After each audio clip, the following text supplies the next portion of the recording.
Bonjour, Didier Mulnet, programme FECODE, Université Clermont-Auvergne, Réunifed. Dans cette deuxième vidéo, nous allons nous intéresser aux compétences pour former et éduquer au développement durable. On a restreint cette vidéo au modèle des 5 métacompétences, puisque nous nous situons dans le cadre du programme FECODE.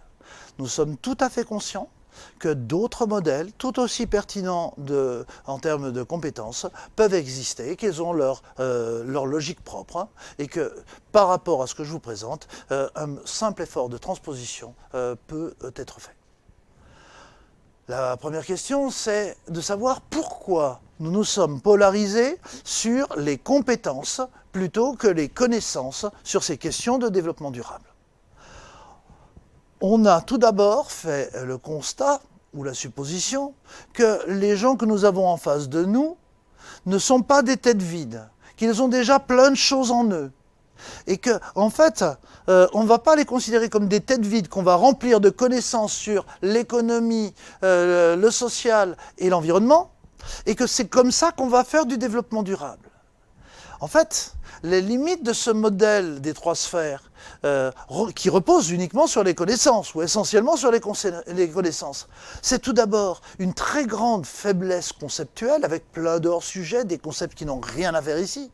Le mythe du consensus durable entre économie, société et environnement, et globalement la perte de sens, puisque tout le monde va pouvoir parler sur ce schéma, à partir de ce schéma, pour dire d'ailleurs parfois tout et n'importe quoi. Alors, tout cet argumentaire, vous le retrouverez dans une autre vidéo d'une vingtaine de minutes, beaucoup plus argumentée que le résumé que je vous fais là. Autre chose, c'est que nous nous situons dans l'idée que l'éducation doit amener à l'action. Dans ce cadre-là, effectivement, les compétences prennent tout leur sens. Ces changements nous imposent d'agir, donc d'intégrer des savoirs, des savoir-faire, des savoir-être, mais aussi l'agir. C'est-à-dire que nous nous sommes tombés, évidemment, sur la définition de compétences au sens de Loboterf, savoir, savoir-faire, savoir-être, mais agir au sens de savoir agir, vouloir agir, devoir agir, pouvoir agir. Sans agir, il n'y a pas de compétences. Bien sûr, ça ne réfute pas la question que les compétences, c'est en situation. Bien sûr. Mais ça, c'est en fait relativement classique. Si maintenant, on se pose la question de quelles sont ces compétences dont on parle. On a défini 5 grands domaines de compétences que l'on pourrait appeler des métacompétences, mais je ne vais pas rentrer trop dans les détails. Le domaine des compétences systémiques, c'est là où on va s'intéresser à la question de la complexité, c'est là où on va problématiser, c'est là où effectivement on va apprendre à problématiser les choses dans leur ensemble. Si je m'intéresse à la question prospective, il faudra bien faire la différence entre perspective et prospective, la prospective intégrant l'incertitude et l'imprévisible. C'est donc un changement, une rupture de paradigme dans nos têtes que de penser ce qui est incertain et imprévisible. Alors effectivement, cette vision prospective est très peu enseignée dans les programmes, ni du secondaire, ni d'ailleurs de l'enseignement supérieur. C'est effectivement des compétences qu'il va convenir de travailler, qui sont assez spécifiques des questions de développement durable. Nous avons aussi des compétences qui tournent autour de la question des changements. Que ces changements soient de l'ordre de l'amélioration, atténuation, adaptation ou transformation, qu'ils soient subis, choisis, perçus, non perçus. De toute façon, nous devons changer notre façon de faire la majeure partie de tout ce que l'on fait dans la société. Ces changements peuvent être individuels ou collectifs, mais ces changements doivent survenir. Je dis ça de façon un tout petit peu péremptoire, parce que nous avons intuitivement quand même l'idée que tout n'est pas tout à fait parfait dans le monde qui nous entoure. Si je prends la question individuelle et collective, ce n'est pas l'un ou l'autre, c'est l'un et l'autre. Mais ça va nous amener aussi à des ruptures. Nous vivons aujourd'hui dans un monde de compétition, globalement. Nous allons devoir basculer dans un monde de coopération. Ce schéma est le schéma qui a été mis en place de façon collaborative entre les grandes écoles et la conférence des présidents d'université dans les années 2015 à 2017.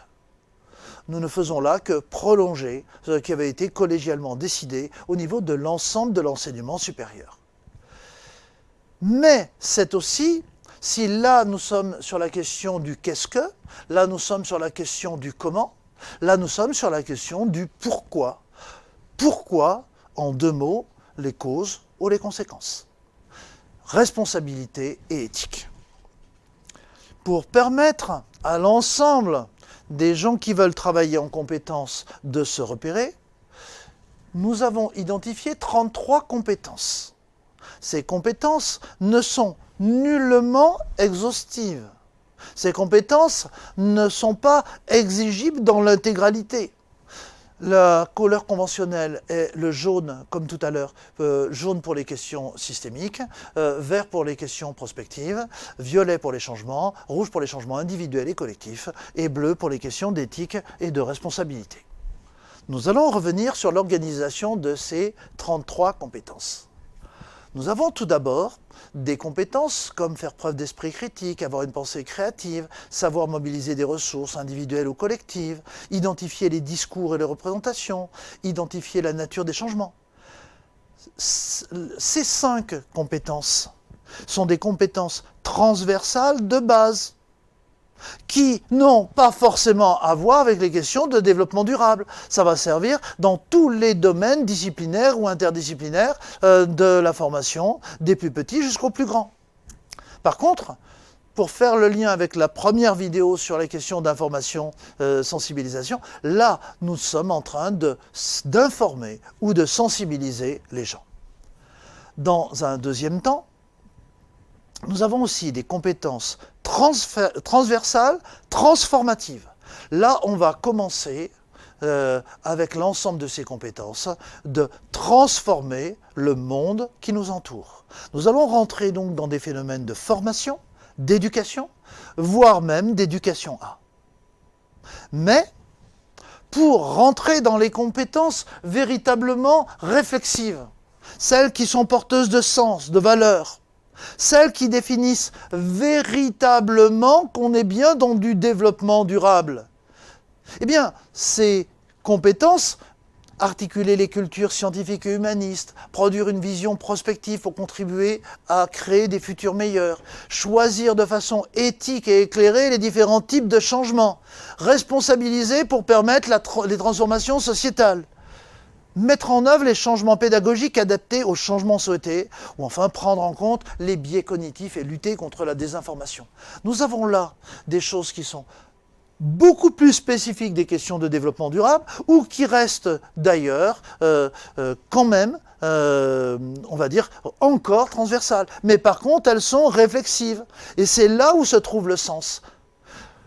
On a donc des compétences qui ne se situent pas du tout dans le même niveau en termes éducatifs. Donc des compétences transversales de base, transversales transformatives, compétences réflexives.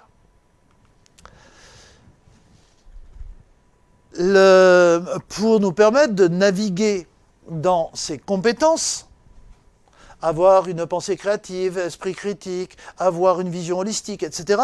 Pour naviguer dans l'ensemble de ces compétences, nous vous proposons un certain nombre de questionnements.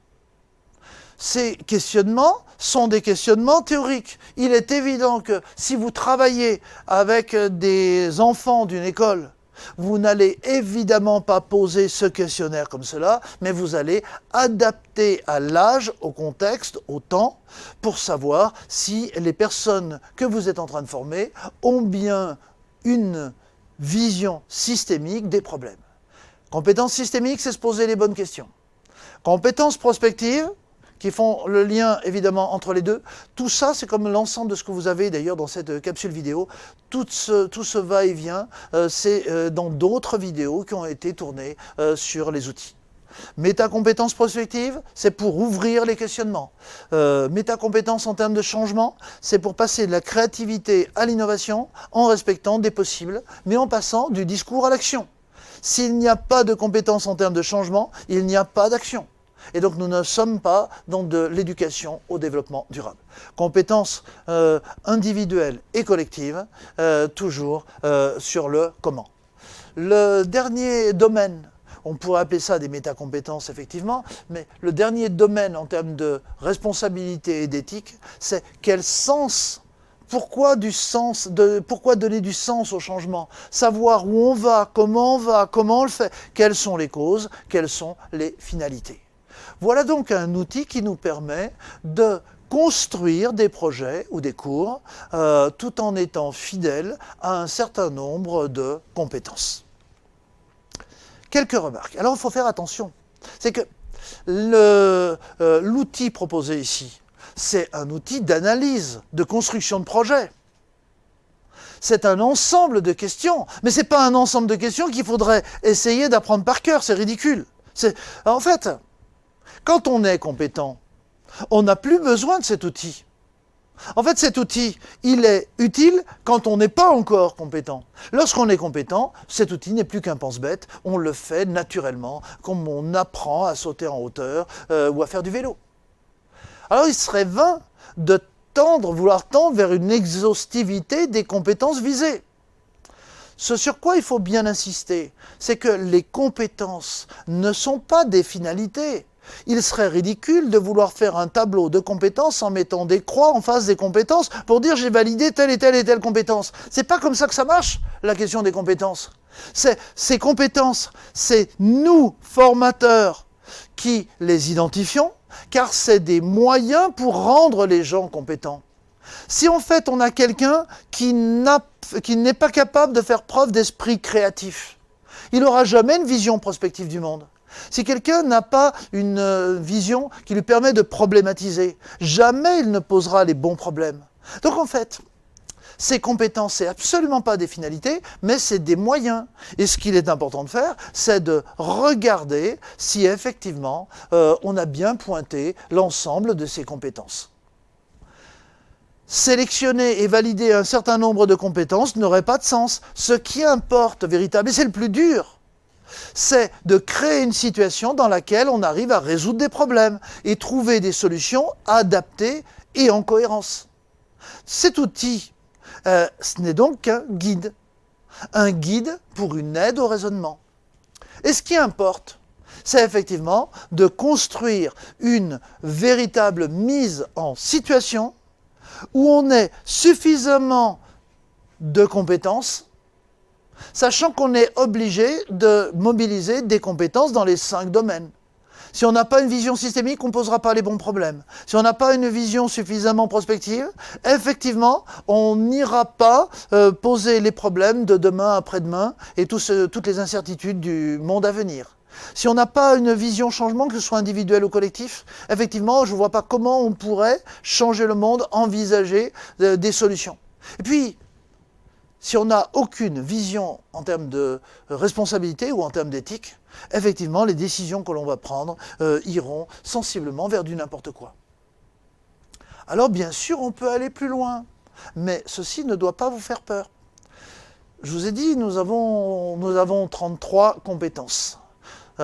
5 métacompétences, 33 compétences. Voici ici 2 exemples de compétences qui sont dans la systémie. On a une centaine de critères. Pour problématiser, on a le degré de problématisation, la construction de la problématique, qui le fait et comment, et la démarche de résolution de problèmes. Sur l'esprit critique, écoute, curiosité. Ça, ce sont des critères. On a donc des métacompétences subdivisées en compétences, elles-mêmes subdivisées en critères. Alors vous allez me dire, ça fait un énorme truc totalement imbuvable. Oui, mais ça, c'est pas fait pour être appris, c'est une fois de plus un outil. À quoi sert cet outil ? Puisque vous avez compris que sur la centaine de critères, ça fait évidemment quelques pages. Le but, c'est pas de définir des niveaux d'acquisition lorsqu'on est en formation. Ça, définir des niveaux d'acquisition, ça marche que lorsque on veut évaluer un degré de compétence avant et après l'usage d'un outil. Vous êtes en train de tester un jeu de rôle, vous vous posez la question de savoir si ce jeu de rôle est efficace sur la compétence 5, c'est-à-dire identifier les types de discours et les représentations sociales. Là, effectivement, si vous voulez savoir si votre jeu de rôle est efficace, il faut bien avoir un état des lieux avant et un état des lieux après. Pareil, vous pouvez, à partir de cet outil jeu de rôle, tester la compétence 27, c'est-à-dire les processus de décision collective. Et vous avez besoin, bien évidemment, de faire un état des lieux avant la mise en place de votre outil et après, pour savoir si cet outil est utile, efficace. Et là, on retombe sur le programme FECODE avec la question des outils. En fait, on a besoin de se positionner en termes de compétences dans deux cas. Si on veut spécifiquement analyser certaines compétences de façon extrêmement précise, mais là, on est pratiquement sur un travail de recherche. Un enseignant classique dans sa classe n'a pas besoin d'aller jusqu'à ce degré de précision. Alors voyons les choses même concrètement. Je vous ai mis ici l'exemple d'une UE dans le master premier degré de mon INSPE. Globalement, ils font des projets d'éducation au développement durable, définition des projets, lancement des projets, ont les outils en termes de méthodologie. Et donc là, typiquement, c'est là où on présente les documents que je vous ai présentés il y a quelques instants sur les différentes compétences. On les outille sur de la méthodologie, on les outille aussi à distance avec les éducations A, et on va les outiller aussi à distance avec les objectifs de développement durable. Ensuite, on va leur apporter en fait, les contenus des compétences et des éducations A. Dans un TP1, valeurs et finalités de l'EDD, ce sont les collègues d'Histoire Géo, de MC qui le font. Puis, on tient, pas uniquement parce qu'on est avec des gens des écoles, on tient à laisser une place prépondérante aux expériences sensibles, les arts, les lettres. Dommage, cette année, nous ne pouvons pas mettre de PS, mais ce serait quelque chose de totalement fondamental. Et puis, les apports des sciences. Apport des sciences humaines, apport de tout ce qui est art, sciences, lettres, et apport des sciences. Et puis derrière, comme ce sont des gens qui vont en stage sur le terrain, qui sont de futurs enseignants, ils bâtissent un projet, ils regardent lors de leur période de stage ce qu'il est cohérent de voir ou pas sur le terrain. On les laisse décanter parce que ce sont des processus, tout processus de formation en compétences nécessite du temps. Puis, derrière, on va les prendre pendant une semaine entière où ils vont véritablement produire leur projet. Mais ce qui m'intéresse surtout, c'est qu'à la fin, ils vont produire leur projet, mais ils vont synthétiser la vision systémique et prospective. C'est-à-dire qu'on n'est pas du tout, comme tout à l'heure, sur des critères et des indicateurs. Là, on a fait le choix de relier la vision systémique et prospective avec un certain nombre d'indicateurs, et en fait, les gens sont amenés à poser un regard global.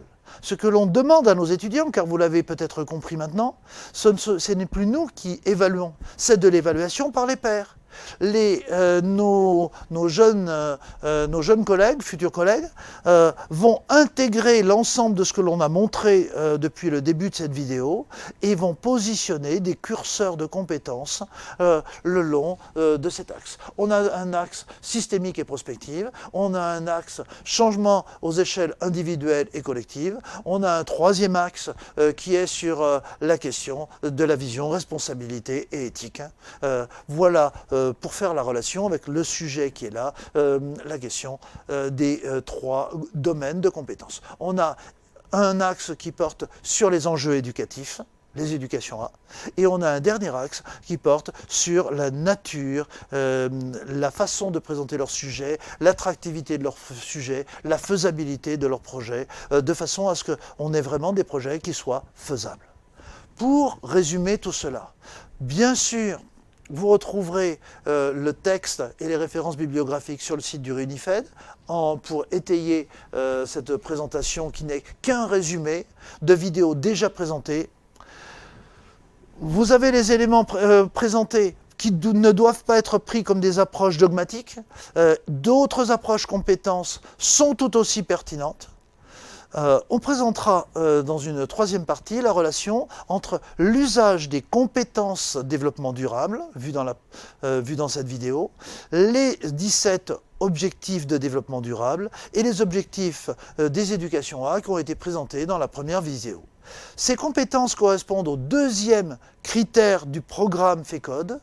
Dans le programme FECODE, oui, il faut travailler en formation et en éducation, oui, il faut développer des compétences, oui, il faut développer des compétences en lien avec la mise en œuvre réelle de projets en lien avec les objectifs de développement durable. Voilà donc les 3 critères FECODE qui sont à prendre en compte dans ces projets-là.